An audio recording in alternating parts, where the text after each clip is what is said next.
nombre es Jessica Márquez, soy estudiante de la Universidad Fermín Toro de Guanare, pertenezco a la sección A de SAIA de la materia Lógica y Argumentación Jurídica. En esta oportunidad les voy a hablar sobre lo que es argumento y se define como una de las formas más comunes en matemáticas, en lógica y en computación de establecer razonamientos para llegar a la verdad. La lógica de la argumentación o lógica informal estudia los mecanismos que articulan el discurso argumentativo, es decir, cómo se relacionan entre sí los argumentos presentados y si la conclusión que puede extraerse de ellos es válida. Existen unos tipos de argumento, entre estos tenemos argumento contrario. Tiene como fundamento aquel aforismo latino que dice: todo lo que no está expresamente prohibido se entiende permitido. También tenemos el argumento analógico. La analogía es un recurso mental o también la inferencia a través del cual fijamos semejanzas, similitudes o diferencias entre dos o más elementos y establecemos afirmaciones o conclusiones probables. Y existe entre otros tipos de argumentos.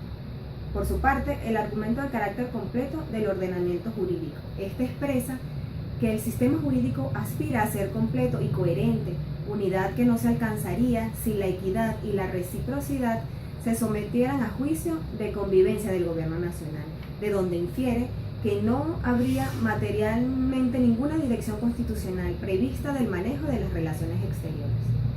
El argumento o coherencia de la coherencia del ordenamiento jurídico tiene como base que dos disposiciones no pueden expresar dos normas incompatibles entre ellas, lo cual se fundamenta en el principio de conservación de las normas y en la coherencia del sistema jurídico entre otros. Los argumentos y su relación con la lógica.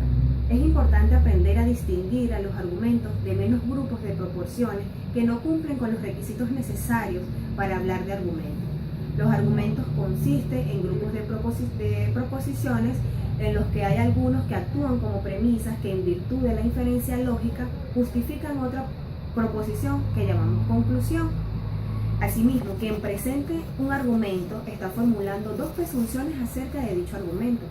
Una es la presunción de facticidad, es decir, asume que las premisas que se proporcionan son de hechos verdaderas. La segunda presunción es la presunción de inferencia, que asume que las premisas están conectadas con la conclusión de tal forma que la fundamentan, que le dan apoyo. De hecho, esta relación inferencial entre premisas y conclusión es el núcleo de la lógica y nuestro principal objeto de atención es aprender lógica y analizaremos de distintas maneras y desde diferentes ángulos. Entre otros tipos de definiciones también hablaremos sobre las aseveraciones, que es una afirmación hecha categóricamente, es decir, es insistir con vehemencia en lo que uno afirma, niega o dice. Por su parte, la falacia es un razonamiento no válido o incorrecto, pero con apariencia del razonamiento correcto. Es un razonamiento engañoso o erróneo que pretende ser convincente o persuasivo.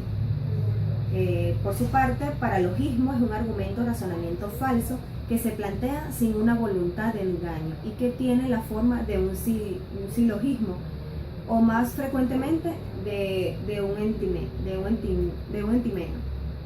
El sofisma es una refutación o silogismo aparente con objetivo de defender algo falso, confundiendo el oyente o el interlocutor mediante alguna argucia en la argumentación que puede consistir, o bien en exponer premisas falsas como verdaderas, o bien en seguir de premisas verdaderas conclusiones que no siguen realmente de dichas premisas.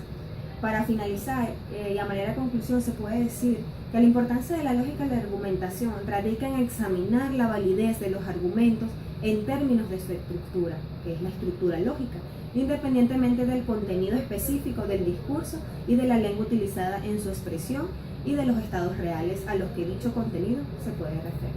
Muchas gracias, esta fue toda mi exposición.